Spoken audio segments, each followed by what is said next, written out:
Extinction, July 2015 to July 2025, now December. 10 years since I first came out as transgender.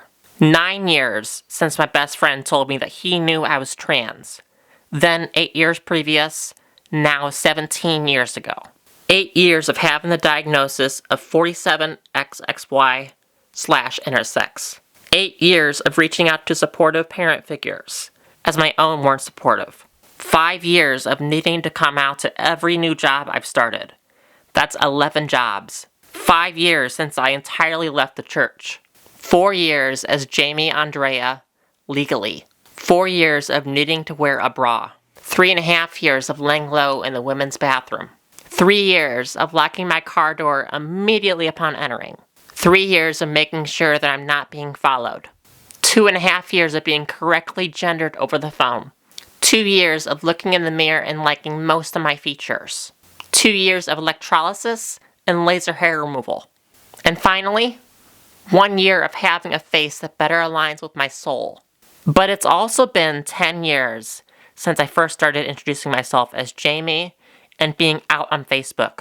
It's been 11 years since I first tried to take my own life. 7 times occurring since. 11 years since I started what I considered to be cross-dressing at the time, and me thinking that's all it would ever be. It's been 12 years since I could have been considered a trans kid.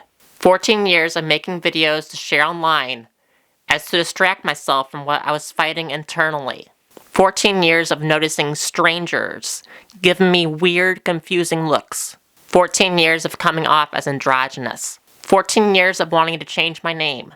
But what to exactly? 15 years of having long hair. 16 years of feeling extremely uncomfortable in school locker rooms and public restrooms. 17 and 14 years since having my first quote-unquote gay experiences and running away just as quickly as I had arrived. 18 years since I began my first male puberty and recognized that both my development was off and that it didn't feel correct. 19 years of having mainly female friends. Many of my male friends, including one of my college roommates, have since come out as trans. 19 years of looking in the mirror and realizing something was incredibly off. That I didn't feel right, I didn't look right. That I had body dysmorphia. But only having 15 years of knowing what that word means. And last but not least, 20 years since I began getting teased and bullied for not being masculine enough. 30 years of life. Andrea,